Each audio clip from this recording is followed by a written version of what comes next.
Welcome back to my channel. This is Ingenious Giacomo, and today I am here with a pump, with a pool pump, and it's only like I would say a little. I see. Look at 11422, the warranty. January 14. So yeah. So technically, this pump, like I think it's like a year, 2 year old. It stopped working. I went to look at it, and it was fire ants. I made a nest in it. I removed most of the sand, but there was a mound underneath that made a home inside. All the sand made the pump stop spinning. I manually spin it. You see here, there is a little like this one, a little like bolt. This one. I was able to spin it, so but here like grinding. Sadly, I dislodged it. I put some white lithium. I hope there was enough, but the motor was already damaged because it stopped spinning, it overheated and melted all the gaskets. So I'm here at Rice Pump today. That's not the first time I bring pumps here. They do a very good job. You know, of course, nothing is cheap anymore. So if they can rebuild it, they will rebuild. Otherwise, probably are gonna need to buy a new pump. So let's see what happened. And like I said, this one was killed by fire ants. I have a picture of the location. I got rid of the mound right underneath. So if you see any kind of fire ant hill next to your pool pump, you better take care before it's too late. Okay, let's get going. I bring it inside, and in a day or two, I should know how much it's gonna cost me to fix it, and if it's worth it, maybe to buy a new one and repair it. You know, I got my pump back. They replaced the motor. Luckily, it was under warranty, really. So there is a brand new motor on this pump. The assembly is the same, the pump assembly, and I'm reused as much as the old. I cut off whatever the joint was. You can see it here. I cut off the pipe. I should have do what I did on the other one, but my fittings will fit okay, so that's not a major issue. I have enough room. See, this is what I cut off from this. That's where it used to be, but I can still make it work. And the other thing is I am having doubts if using the PVC coupling. It was right here. It's only like $1.30 each, $1.50. Using these ones, they are reinforced, so I don't think the pressure is going to be a problem. There's not much of a pressure here where to damage something like this. Not regular plastic PVC boot, I don't think it's going to work, but this one, because it has the metal around it, that was the better one. You know, they have 3 levels at Home Depot, like 6 something. It was very flimsy, very cheap plastic inside, and the outside is kind of corrugated. This one was the second better one, like $8.50, and the one for like $10, you know. So by the way, it's around $9 this thing each. And I like the idea. It's gonna allow me to remove the pump in the future without cutting and all the stuff. So a little more work today. Now the issue I had there, you can see, is the original cutting. If I cut off a piece, would have been not enough to save. I didn't have a fitting with me. I 1.5 threaded, so I use a torch. It was right here, a little torch from Harbor Freight. It was can sell for $13, a butane torch, and I heat it up gently. So going back, I saved the original fitting. You can see the mark where actually it was cut originally. I use a little sandpaper, and I use this torch. It's like $12 on sale, Harbor Freight, butane. Use regular butane refill. I warm it up a little. You can see the result here. I put this torch down, not too much, you know, just enough to make it like this dark. Then I use my plier, and I kind of broke off a section like here. I think it was here, yeah. And then I peeled off very slowly, and I sanded. So those two are the original pieces. Otherwise, if I cut it off, I wouldn't have enough to put my boot. Okay, that's it, ready to go. And let me put the boot on it and see what happens. Okay, so far I hook up the little connectors here, the metal stainless steel connector with the rubber inside, 1 and 2. Like I say, $10 each on Depot, no glue involved.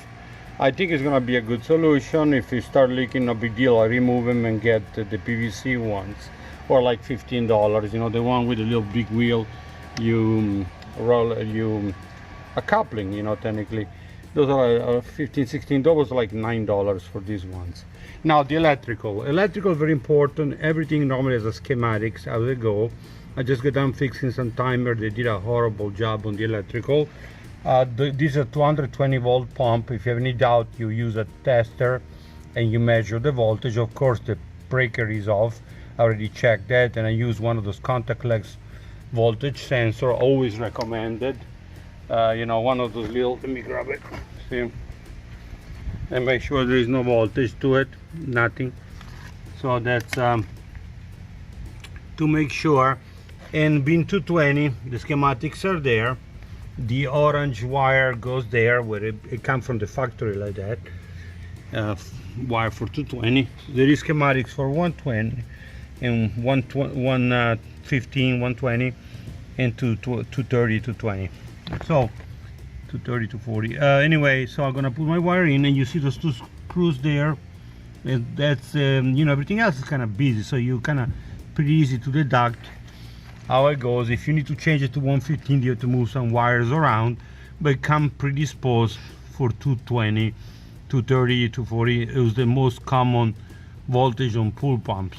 So let me get going with the wire. So 1 and 2 is where my two hot wire are going down there, and of course the ground there, right there, and I have an additional ground back there are gonna go on the external of it. Okay, so let me wire, and then we're gonna test it. Of course, before I test it, always prime your pump using a garden hose. Fill up your container. If you want to be meticulous like me, I'm gonna fill up the filter too. I want to make sure it doesn't run on empty. You know, they are technically self-priming, but I don't trust it. I don't know. So it's always better to fill up it. They do tell you to prime your pump. So fill up the little container there with water.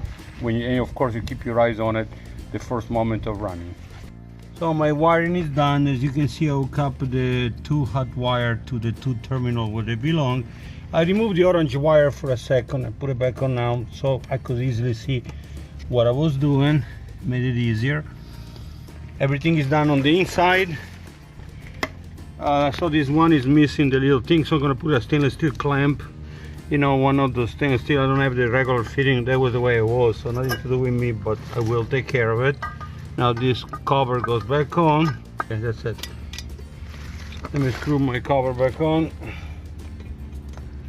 All the electrical is done, and I'm gonna prime the pump and turn it on and check it for leaks and so on. I'm done with everything. You know, the connections are done. Hopefully it lasts more than a year this time. And like I said, we're done under warranty. It was free of charge. $70 for, you know, the gasket, not related to the motor. So that's the original one from 2 pumps ago, to my knowledge. The only thing I'm going to do, I'm going to anchor that in the ground and the pump.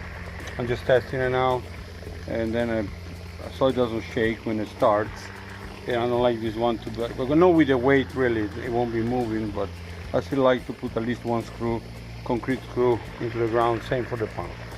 So I'm filling up this so it's kind of prime. That's it. The pump is ready. We got water. We can turn it on. So I'm gonna put my lid back on, and you're gonna see it working. Pump is working good. I just checking, washing the filter. That's it. I mean, I just cleaned the filter, but I don't see issue, no leaks, and that's it. Anyway, on the high pressure side, because I had too much of a gap, the stainless steel connector and rubber didn't work. On the low side, no issue whatsoever, because it's a low pressure. There's a very high pressure coming out of this side, so I went for a traditional fitting. In case I need to remove it one day, I will cut there and put another fitting. You know, it's gonna last me at least 2-3 years. But next time, I guess I'm gonna invest into a traditional coupling, the one you screw on. I wasn't thinking. I guess I thought day one would be enough, but it was start leaking, so I just went with the PVC. And not being secure, also the filter was moving, so I secured the filter. We are done. Thank you again for watching. This is Ingenious Giacomo. Please subscribe and thumbs up if you can.